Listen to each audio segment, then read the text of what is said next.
Welcome, welcome. Welcome everyone to the Western Association for College Admissions Counseling Virtual College Fair this afternoon. We have an awesome lineup of schools for you to hear from this afternoon. I just have a couple of housekeeping items before we get things started. First of all, this is a webinar, so your camera and your microphones are off, so our panelists cannot see or hear you this evening. There is one whole hour after this with more sessions. So if you're liking this format, and it is a really great way to learn about multiple schools in a short amount of time, sign up for more sessions. So you can go to strivescan.com/WACAC or WACAC. And then finally, we know that you're going to have questions tonight. And so we want to make sure that you're able to get those questions answered. So anytime during tonight's presentation, go ahead and put your question in the Q&A at the bottom of your screen. Write your question out or type your question out and then list the institution that you're directing your question to. You don't have to wait until they present in order to ask that question. Without further ado, I'm going to turn things over to our first institution, Creighton University.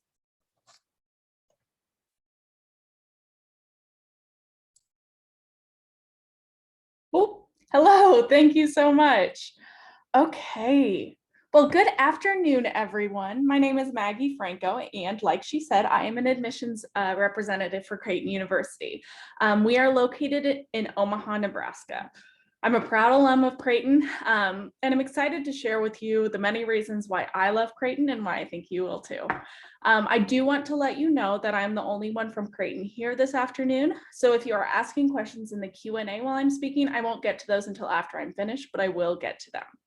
So to begin, Creighton is a private Jesuit liberal arts university.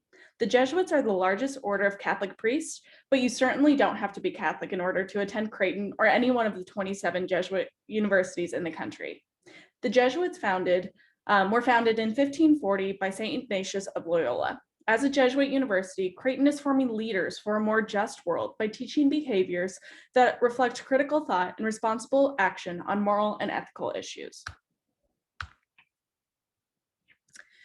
At Creighton, we have about 140 academic programs.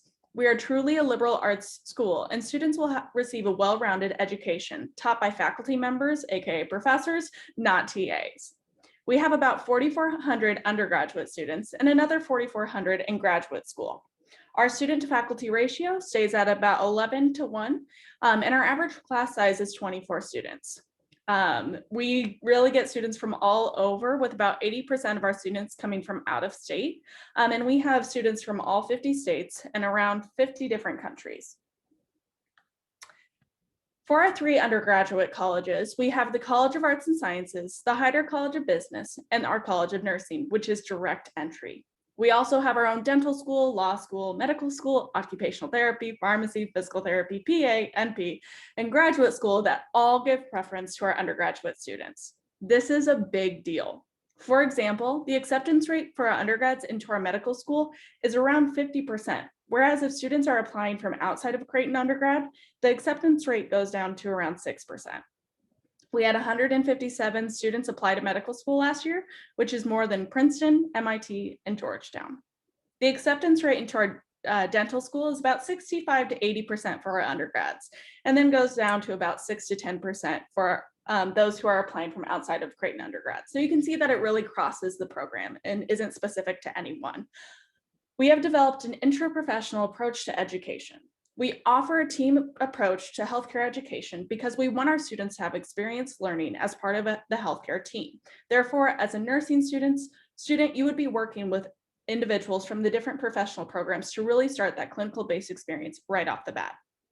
We are building a second healthcare campus in Phoenix, and when this is complete in 2021, we'll be the largest healthcare education provider that is Catholic within the country. Creighton was voted one of the top schools in the country for undergraduate research opportunities. We really want our undergrads to come in and start engaging in research their freshman year if you're ready.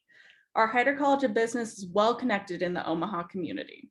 All of our business professors have practical experience, and we have 6 chartered financial analysts on faculty, which is more than any other school in the world. We offer 2 practicums on campus, the IJ Apple Store practicum unique to our campus. When students run the Apple Store, and an investment practicum when students invest $6.5 million of our school's endowment through the 9 Bloomberg terminals set up live to the New York Stock Exchange. Omaha was voted the #1 city for paid internships. There are more internships in Omaha than there are students. Omaha is home to 4 Fortune 500 companies, with another 50 to 60 Fortune 5s with operations there. Also voted #1 city for college graduates because it is a fun place to live. There are many job opportunities and the cost of living is super low. On campus, we have over 250 clubs and organizations, including fraternity and sorority life, club and intramural sports, multicultural organizations, and countless leadership opportunities. Students are required to live on campus for the first 2 years, which gives our campus a very vibrant perspective with the national student body. Our students are actively engaged in service, completing about 1.1 to 1.2 million hours of service each year, which is crazy for 4,400 students. We also have our own retreat center, which is located about 20 miles away from campus. Athletics. We are Division I and a part of the Big East Conference. Unfortunately, the game yesterday didn't go super great, but we don't got to focus on that. We get about 18,000 fans at every men's home basketball game. Students love to get into the games because they do get in for free. We are the host to the College World Series. And if you not only love to watch, but love to play, club sports and intramurals offer differing levels of commitment that really give you options to stay in the game. We offer many different study abroad opportunities, from semester-long trips to faculty-led programs away. In our Global Scholars Program, students can be on 4 continents in 4 years as they spend 2 semesters and 2 summers away. We are very proud of our student outcomes. A 99% success rate for the College of Arts and Sciences and the Hyder College of Business, and 100% for our College of Nursing. So how do you apply? You can apply through the Common App or the Creighton application. We did go test optional last year, and we encourage you to apply even if you haven't had the opportunity to take a test. Students without tests are still competitive for admission in merit-based scholarships. So that's all that I have for you today. Please feel free to reach out to me if you have any questions about Creighton. We are open to campus visitors, and students just have to register before coming to campus, but we'd be happy to have you. Thank you for your time. Maggie, thanks so much to you and Creighton University. Up next, I have the pleasure of introducing to you Gonzaga University. Hi, everybody. My name is Lucille Aguilar, and I am a senior admission counselor here at Gonzaga University. And I will go ahead and start sharing my screen to go through my presentation. My contact information is on this slide as well as the last slide, but I'll go forward. So Gonzaga University is a small, medium, liberal arts university in the Jesuit tradition, like a lot of my colleagues here. So I'll go to the next one. At Gonzaga, we have about 52 to 5,300 undergraduate students, and we're predominantly an out-of-state school. So we're about 60% out-of-state, 40% in-state. So I grew up in California, grew up in the Bay Area. And so when I was looking at schools out-of-state, there was just extra criteria that I was looking for. And the great thing about Gonzaga being a predominantly out-of-state school is that they have a lot of programming over those short breaks where you may not be able to go home on every 3-day weekend or every short break that we have. So we have lots of programming like backpacking, river rafting, or service opportunities as well. So listed on the slide is also some support offices that are dedicated to supporting students in different ways. One that I like to highlight is Center for Student Academic Success. So we actually register you for your first semester of coursework. You don't have to worry about that. That way you get some context of how to register before you register on your own for the following semester. And then these were the statistics that I personally was looking at when I was looking at universities. And the great thing about Gonzaga is that we provide a small academic experience while feeling like a large school in terms of spirit and involvement, which is something that I was really looking for. And retention rate is how many first-year students returned as second years. So generally that can show expectations being met, resources being offered, and that is updated in light of COVID. We typically sit at about a 94, 95% retention rate. So in terms of our academic programs, we have 5 undergraduate schools. And then I've also highlighted some of the key programs within those schools. And then on the bottom right hand of that screen is the pre-professional programs that we have. And those aren't majors. You pair them with your major of your choice, and then you'll have an advisor for your major as well as from one of those pre-professional programs. And they just make sure that you are preparing yourself for the application process into that graduate school. They do like mock interviews. They help you with letters of rec, things like that. So some key programs there. We have 2 direct admission programs. So that's nursing and engineering. Nursing is our most competitive program at about 33 to 35% acceptance rate, and it is a direct admission 4-year program, as well as engineering. For both of those direct admit, we just look a little bit more closely at your math and science progression. So whether that be grades, test scores, if you choose to submit those. And it's not a separate application, you just indicate that on your app. So Gonzaga is huge on study abroad. In Jesuit education, it's about being a global citizen and getting you some experiences abroad. And so over half of our student population studies abroad while they're students, and the most popular program being Gonzaga Influence, since that's our actual program abroad, but we have programs on every continent except for Antarctica and some dedicated to a specific academic program. If you're interested in that, or if you want to go to a specific location, and the tuition is the same, your financial aid package will go with you for fall and spring study abroads, and the cost difference is really that room and board depending on the location. So like this is a clip from Zambia and Zimbabwe, so that will be cheaper. Like Costa Rica, that will be a little bit cheaper than Spokane, but our program in Florence or Spain, they might have a different cost. So in terms of life on campus, very seasonally distinct. I really love having a winter, and we get about 2 to 3 feet of snow per year, so it's not a ton. It's not overwhelming, but we have like 5 local resorts where you can go skiing and snowboarding within 2 hours, which is really cool. So in terms of student life, very active campus. We have over 140 different clubs. We have 20 different yearly retreats. So we are very much an active and involved campus in different areas, whether that be service, athletics, clubs, academic clubs. So there are different options for students.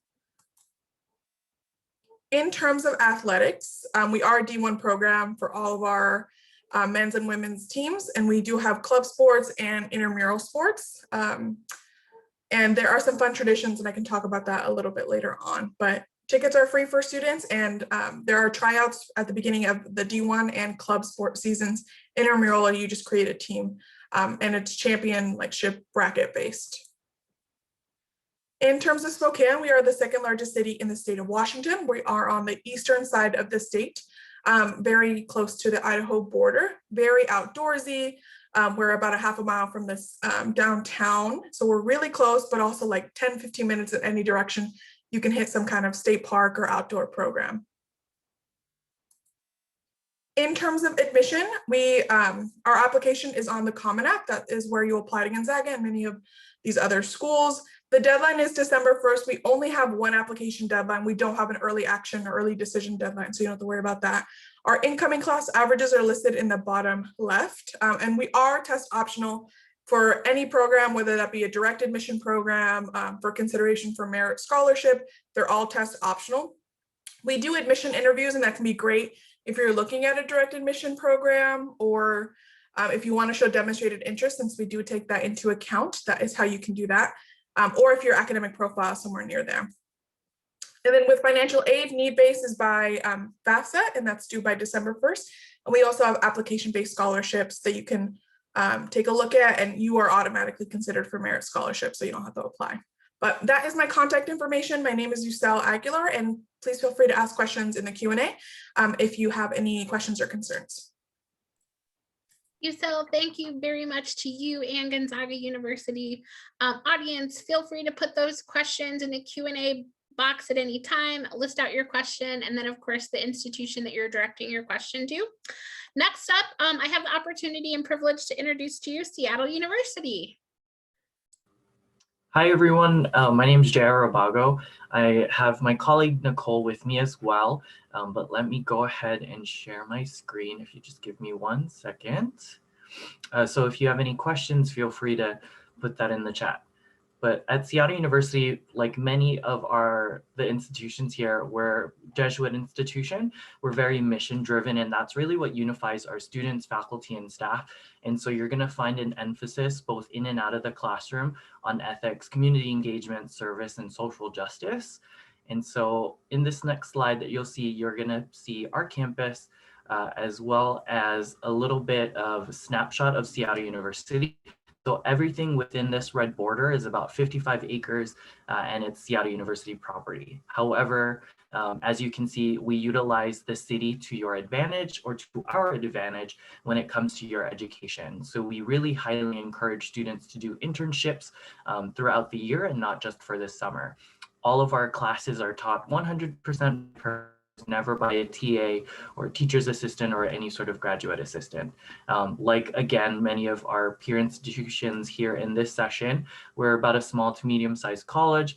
Our undergraduate population is about 4,700. We have 65 different degree programs, all of which are direct entry. And so even our nursing is direct entry if you're interested in that as well, and computer science. And so our average class size is about 18. Our largest is going to be around 30 to 35 students, and then our smallest classes are going to be around 6 to 8. So 11 to 1 student to faculty ratio. In terms of academics, like I mentioned, we are direct entry for all of our programs. Our core curriculum is what we consider our general education classes. And those really emphasize the rigorous engagement within multiple disciplines because of our interdisciplinary liberal arts approach to everything. And so because of our professors teaching 100% of our classes, it's really designed with a question in mind. And that question really fuels the different topics that you might have. So some of the questions or some of the topics that you might encounter or like class topics would be things like rhetoric for sustainable food. Can we fix healthcare? How do we use art for social change? Or even because we are a Catholic Jesuit institution, we do have classes surrounding spirituality or faith and religion. And some of those could be like challenges to religious faith or introductory to Christianity, right? We also have sports and spirituality. We also do emphasize other world religions as well. So you could be taking even an introductory to the Quran as part of the 2 theology requirements. We do have, in addition to our 65 different degree majors, we do have a couple of different pre-professional advising programs. So those could be things like pre-health, or for us, that's what we call what you would know as pre-med. And then we have pre-law as well as pre-education for those of you who would like to later on be teachers. And so those pre-professional advising tracks really, again, like Zusel had mentioned, you're going to have an additional advisor to really help you with the application process, do things like mock interviews, mock panels, and things like that. As far as if you don't know what you want to study, we do have a pre-major studies program or undeclared for all of you. And that really is just going to open up all of those different programs for you, except for nursing, right? So you have to come in as a nursing major to be part of that program. Otherwise, all of our other majors are going to be open for you, and you're going to be taking classes in each and every one of those different fields, if you do so choose. In terms of student life at Seattle University, we're not part of the Greek system. So how our students largely socialize is through our over 130 different clubs on campus. And so those can be anywhere from our 26 different cultural clubs to a plethora of different like special interest-based clubs as well. So some of the unique ones are like our circus club. We do have our Red Zone, which is our student like spirit squad that you can see in that bottom left-hand corner, who goes to all of our different club sporting events on campus. And some of the different traditions, I'll just name a couple, are like Quadstock, which is our music festival that we house on campus, and then like our tree lighting ceremony. In terms of applying to Seattle University, we are part of the common application. We do have 2 deadlines for you for early action and regular decision. And then if you decide to transfer, we do have a couple of different transfer transfer deadlines, but do know that we have rolling admissions. We also, like our peer institutions here, utilize holistic review process, as well as then have been test optional since before the pandemic. And going a little further in terms of financial aid, I want to let you all know that over 90% of our students receive some sort of financial aid. As you can see, those are the different numbers in terms of annual costs and what you might accrue at Seattle University. And so do know that we do help you. In terms of scholarships, our merit scholarships range anywhere from $8,000 to $25,000, and those are automatically awarded to you. We do have the Sullivan Leadership Award, which is our full tuition and full room and board scholarship, which requires you to apply early action, and then it involves a couple of different rounds, and it ultimately leads into 9 students being chosen. Do know that our average package is anywhere from about $32,000 for our students. And so if you have any questions, make sure to contact either myself or Nicole, who's on this chat, or even just leave a question if you want to know more about Seattle University. And with that, thank you all for listening. Thank you so much, JR and Seattle University. Next up, we have Santa Clara University, whenever you're ready. Get this on. All right, here we go. Hey, everyone, can you see my screen? I think I'm sharing it. Yeah. All right. Yep. Hi, everyone. My name is Gerardo Miranda. I'm one of the assistant directors for undergraduate admission at Santa Clara University. Yeah, thank you all for joining us today. I see a good amount of people here. Sweet. All right, so where we are. So Santa Clara University is located in the heart of the Silicon Valley. Here we go. Things that are very close to us. We do have the San Jose International Airport. We're a school that thrives on local, students as well. We want 55% of our students are from California. 45% of our students are from out of state, representing 49 states and 38 countries. Some key things that I'd like to mention about the area itself. So if you go 30 minutes south of Santa Clara, you hit Santa Cruz and Santa Cruz beaches. If you go 45 minutes north, you hit San Francisco. If you hit 4 hours east, you end up going to Lake Tahoe. So you kind of get best of both worlds. You want to get the snow, you want to get the beach, or you just want to be in the city. Everything is right here next to us.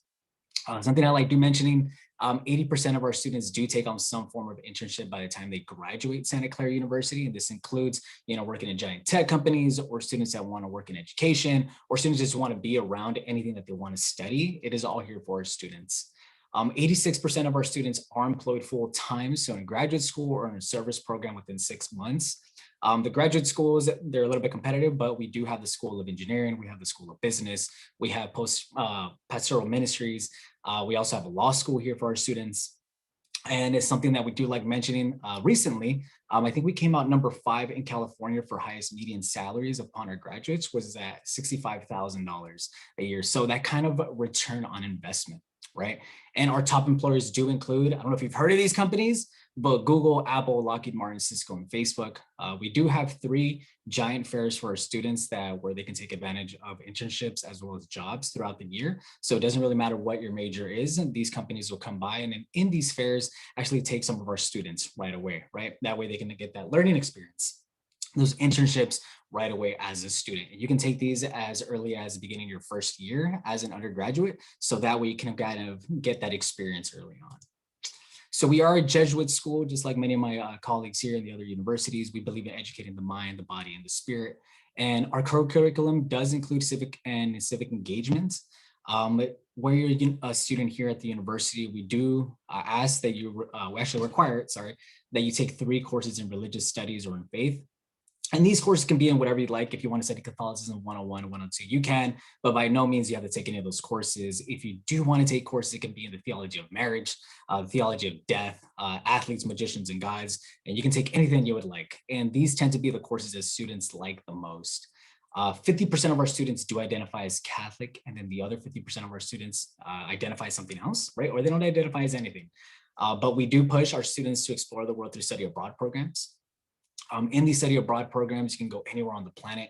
I think you just can't go to Antarctica. I think that was one of the locations where we don't visit, but you can practically go anywhere else. Most places, students like going to Europe during the time, and your tuition goes with you as well. All right. There's also immersion programs. I love immersion programs. Students love doing these as well. So it's kind of understanding what's around the area, also understanding, communities that you'll be studying and actually applying where you're learning there. Our educational experience, what actually brings the numbers to light. We do have 5,500 undergraduate students on campus. In addition, we have 3,000 graduate students, and those students are either in the business school, in the law school, engineering, educational counseling, pastoral ministries, whatever it is. Right. And when you're applying to this university, you can be applying to one of the three schools, either, the School of Business, Levy School of Business, School of Engineering, or the College of Arts and Sciences. Something like every other university here, 11:1 student to faculty ratio. But what really sells our classes are those class average sizes, right? So most of our classes are under 40 students. I think it was about 85% of our classes tend to be in a really small area, as well as you move up in years, they tend to be a lot smaller. So, your junior, senior, you're taking classes with 8 students, and we have about a 95% retention rate. All right. And 88% for 4-year graduation rate. The students that mess this up, those 4-year graduation rates, are those students that do that 5th year in either the business school or in the School of Engineering. And that 5th year gives you their master's, right?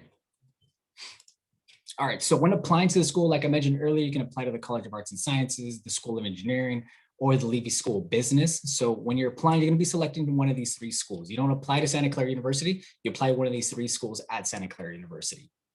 In the Levy School of Business, this includes accounting, marketing, finance.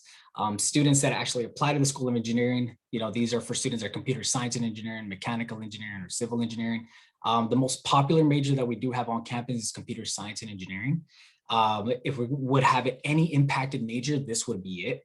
But that's also found in the College of Arts and Sciences. And the College of Arts and Sciences is a little bit more math focused, but we also have a computer science in that school. In the College of Arts and Sciences, we have biology, chemistry. If you want to study religious studies, you can do all of that, right? It holds the majority of our students as well as the majors on campus. What our GPA look like this year? This is on an unweighted scale, so on a 4.0 scale only. So GPA ranged from 3.56 to about a 3.87. And then our holistic review process, like most universities, we do have this. So this year we did move to having a test optional policy for our SATs, but we also look at everything else, right? So essays, involvement, recommendations. And if you want to be curious about what they look like, the SATs this year, you do not have to submit them, but this is what they look like. All right. And then we have 4 different decisions. We have regular decision, early decision 2, due January 7th, and then ED1 and EA due November 1st. All right. And if you want to visit us or ask us questions, just go to su.edu/find your counselor. Thank you so much. Thank you very much, Santa Clara University. Our next presentation tonight will be the University of Portland. Hello, everybody, and welcome. Thank you so much for joining us today. I am Noelle Kildezu. My pronouns are she, her, and hers, and I am one of the admissions counselors at University of Portland. My contact information is there on the screen. I also included my email in the chat if any of you would like to reach out during or after the presentation today. So a little bit about University of Portland. We are a small private Catholic school located in Portland, Oregon. To give you some geographical perspective, Portland is in the northernmost part of the state of Oregon, and we are a mid-sized city. So the school itself is located in the northeastern part of the city, and we're right alongside the Willamette River, which pretty much cuts the Portland metropolitan area between east and west sides. So we are a riverfront campus located on a little hill that we like to call the Bluff. And we overlook the heart of downtown Portland, which is just about 15 minutes away from our campus. Our campus size is fairly small. We have roughly about 4,200 students total, which also includes our graduate student population. So our undergraduates make up the most of that number, at coming in just about 3,800 students. Our smaller campus size is going to lend itself not only to the tight-knit community feel that you'll feel at UP, but also in terms of your academic experience. So similar to my peer institutions joining today, we have an average class size of just about 24 students. The more you get into your upper division classes, the smaller you're actually going to see your class sizes be. So it could be on average, maybe 8 people, 10 people, and then the larger, more general education courses will be closer to that 24 student average. We also have an 11-to-1 student to faculty ratio, which basically just means on average, per one faculty member, they have 11 students on their caseload. This means the faculty members at UP have time for you. They have open door policies through their office hours, and 100% of your time, or 100% of the time, the classes are taught by your faculty members, never by teachers' assistants or graduate students. We are affiliated with the Congregation of Holy Cross as a Catholic institution, and about 45% of our students self-identify as Catholic, meaning that the other 55% are coming from a different faith background or no faith background. Regardless of a student's religious identity, they are welcomed and celebrated during their time at UP. And I always like to say that we have a buffet of options that are open to students. And I use the metaphor of a buffet because you can put as much on your plate or as little on your plate as you're wanting to in terms of making faith and spiritual life and formation part of your student experience at UP. Some of the ways to get involved in spiritual life are through campus ministry or through daily mass, among other opportunities with the Moreau Center for Service and Justice, or even the Dundon Berchtold Institute. So we are a liberal arts teaching university. Being a liberal arts school basically means that you're going to learn a little bit of everything in addition to your major. We have 5 different schools. The College of Arts and Sciences, which is our largest school, houses our humanities, social science, fine arts, and natural science majors and minors. And then we have our 4 professional schools for business, nursing, engineering, and education. All 5 schools are direct entry. So when you apply as a certain major and the admissions committee reviews your application, you're being admitted directly into that program. There's no separate application or certain prerequisites you need to complete after you have already been admitted to the school. So do keep that in mind. Only 1 application for University of Portland. Also, none of our majors are impacted. So when you are applying to get the classes you need, when you need to take them, there is going to be space available for you. There's not a sense of competition trying to beat someone out for that certain registration time on a certain date. You will get the classes you need in order to graduate within that 4-year time frame. We do serve the traditional 4-year student, but we recognize that some students like to take that extra semester, or they like to get out a year sooner. Maybe they come in with a lot of credits under their belt already. It really just depends, and there's a lot of flexibility at University of Portland to customize your academic program that fits your needs, both your academic needs and your professional needs. At UP, we have a holistic learning model, so we are geared toward educating the hands, the mind, and the heart. So we're wanting you to graduate not only with a degree in your hand and a piece of paper that says, congratulations, you've earned your bachelor's in education or in communications. But we want you to graduate with a better understanding of your worldview and what you are meant to do and your purpose. And we're going to do that through a variety of ways in your educational model. And one of the ways is through our emphasis on real work experience. So all of our students, regardless of their major, will engage in some form of practical hands-on experience. That could be an internship, a research project. For some of our professional schools like nursing or education, that's going to be a lot more tangible, right? Nursing students are doing their clinical experience. Education students are going to student teach. But any major is going to be doing some form of practical work experience. As a liberal arts university, you'll also be taking 13 core curriculum classes through UP, which just teach you a little bit of everything, like I mentioned. So it really just depends. A bit about our community and campus life before I conclude. 75% of our students are coming from out of state. California is actually our largest state represented at UP. So students are coming from all over with a bunch of different interests, and no one University of Portland student is alike. But the thing that does unite them is their willingness to get engaged and involved, whether it's through residence life, D1 sports, the Moreau Center for Service and Justice, studying abroad, or club or intramural teams. There's a lot of ways to get involved, and email me if you have any other questions. Thank you, Noel, to you and the University of Portland. Our final presentation tonight will be from the University of San Francisco. Hi, Courtney. Hi, everyone. Thank you so much. Let me go ahead and share my screen.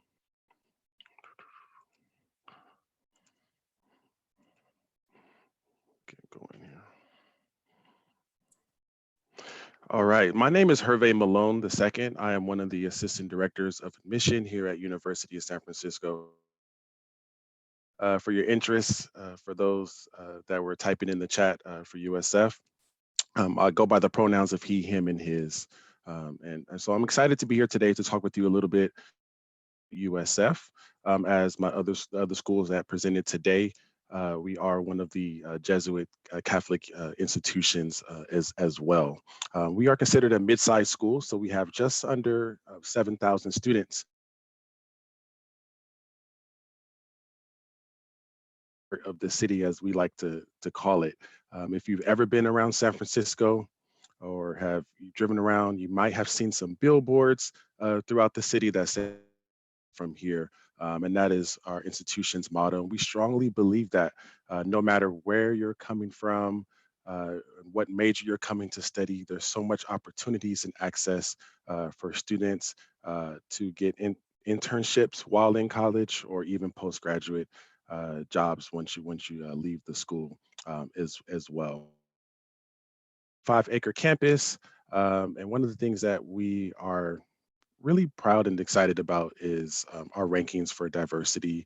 It really just speaks to our mission and value at the school, but we're ranked currently 4th in the nation for ethnic diversity, and that's by US News World and Report. So a really reputable report, but not just ethnic diversity spans across diversity across our institution, but also geographic diversity as well. We have students coming from all 50 states, 100 countries, speaking 45 different languages. And as we are a Catholic institution, only 28% of our students, so that means 72% are not Catholic. So we have just about a little over 20 different religious groups represented across our campus as well. And even 32% of our students are first generation, so first in their family to go to college and study, just like myself was when I attended school. So, just being that the school is really diverse, if you've done your research on San Francisco, San Francisco is a very diverse city, but campus is even more diverse than the city of San Francisco. And our professors, our faculty love it, our students love it.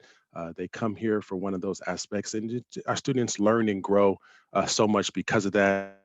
Some of the discussions that take place within the classroom just really deepens and enriches the conversations that the faculty are teaching the students as well.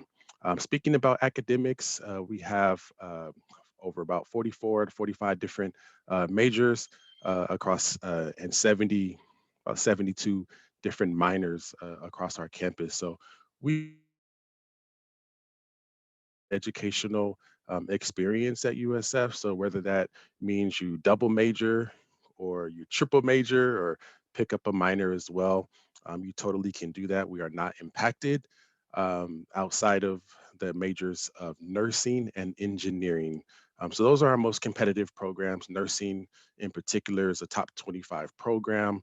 So it's highly, highly competitive. But our students are placed well in their clinics, opportunities as well. So that's a direct entry program. Engineering is one of our newer programs, and our students have the opportunity to take several different emphasis within engineering. It's a very hands-on project-based learning program.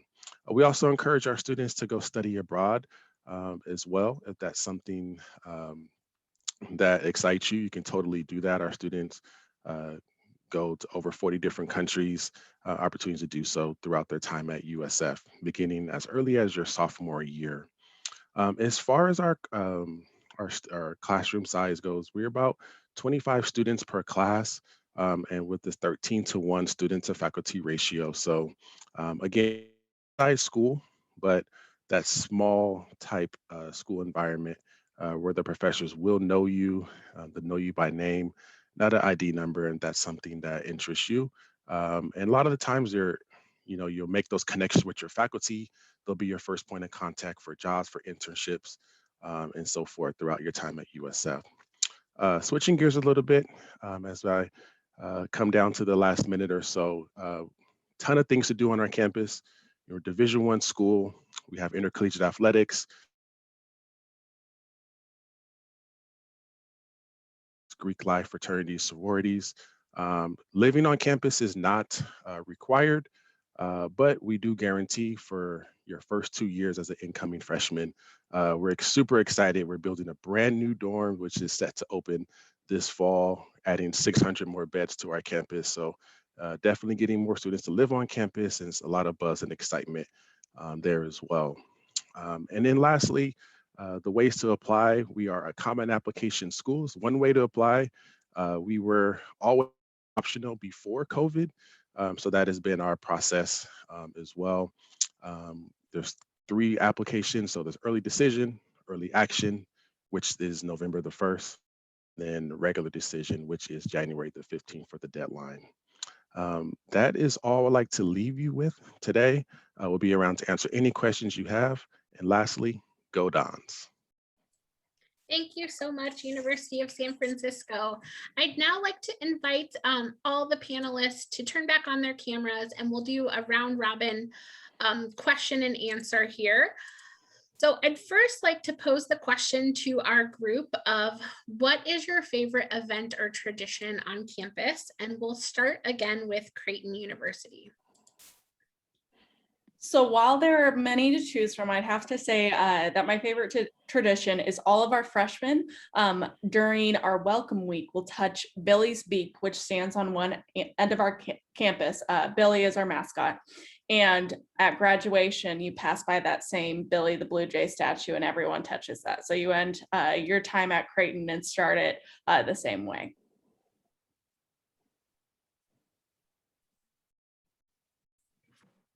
So at Gonzaga, one of my favorite traditions is through athletics. So for our largest 4 matchups, they're called tenting games. And it's a longer process than I have time to explain for, but essentially, if you want to be in the first row of one of those big 4 matchups, this would be like Duke, BYU, Kentucky. These would be our biggest 4 games of the season. To be in that first row and to do the student tunnel where the players come out, you have to find a group of friends, like about 4 or 5, and you camp outside for a full 24 hours. And we check in because one person must be in your tent at all times. So we do random tent checks, and it could be raining, hailing, anything. We could check at 2 a.m. and if you're not in your tent, you're disqualified and everyone else moves forward in the line. But there's like music out and food, and there's just a lot of people out tenting, and it's a lot of fun, and it's a very Gonzaga specific tradition.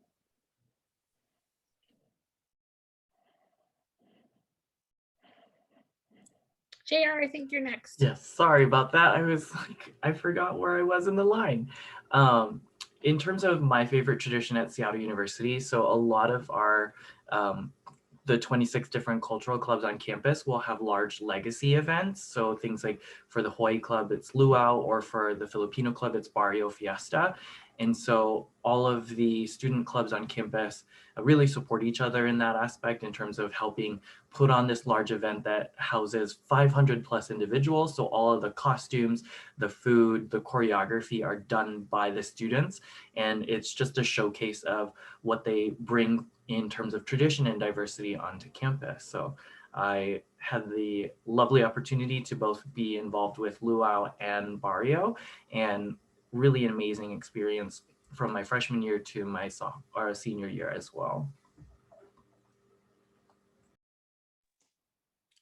For Santa Clara University, it's this group called the Rough Riders, and it's a group of students, well, it's the majority of students, where they go to the games. So the Division I game, specifically the most popular one is Gonzaga versus Santa Clara University basketball game, where it is a Division I sport, and we get destroyed every single year, and we're not even mad at it. Like, it's where all of our staff, faculty, and students, they all go to it. We lose, but we love going anyway. So that's our favorite tradition. Yeah. For University of Portland, I would say my favorite campus tradition is called Diversity Dialogues, and it's hosted by our Diversity and Inclusion Programming Board, which is made up of faculty, staff, and students. And they put on a week-long event every year, which is geared toward educating the student body and the greater University of Portland community on issues and topics related to diversity, equity, and inclusion. And we host events through our different clubs during this week. So our Chamorro Club for our Guam students, or our Latinx Student Union, or our Black Student Union. We bring different speakers to campus and have different discussions. And it's an event that is looked forward to every year. So I would say Diversity Dialogues is my favorite. Yes, and for USF goes, we have several traditions, but one that I'll share about is the night before classes start, all of our students gather on campus. We have a couple of statues of some wolves, and the students go and they gather. It's like a festival of sorts, and about midnight or so, and they just start howling like wolves, like really, really loud. And they look forward to it every year. All the students go and participate, and it's just like a fun event. I was even interviewing one of incoming student potentially coming to campus this year, and I go, "What do you know about USF?" She's like, "Oh, she visited the school like about 4 years ago." She said, "Oh, you're known as the Wolf School." So there it is. That's one of our traditions. Thank you. Awesome. Well, I know our panelists are also feverishly putting in question or answers to your questions too. So if there's something that maybe they didn't get to, they will get a whole list of the questions within about a week. And so when they have time to follow up, they will do that if they haven't been able to answer your question yet this afternoon. Please look at these faces of these awesome professionals on the screen. They are here to help you through this process, whether you're a senior who is just finishing up making a final decision, or you're a junior, or you're a parent that are just jumping into this college search process. These professionals really do want to answer your questions and work with you individually. So please don't hesitate to reach out to them. I think they would also say to have a little bit of fun through this college search process. Sometimes we know this can be overwhelming, but it can also be a tremendous amount of fun. So as you close out, there'll be a quick 4-question survey. Please provide us with some feedback. There is still 1 more hour worth of sessions, so sign up for more sessions. And this recording tonight, or the recording today, will be available within about a week at strivescan.com/WACAC, and certainly we'll include all the recordings from this afternoon. With that, we'll say goodbye and have a great one, everyone.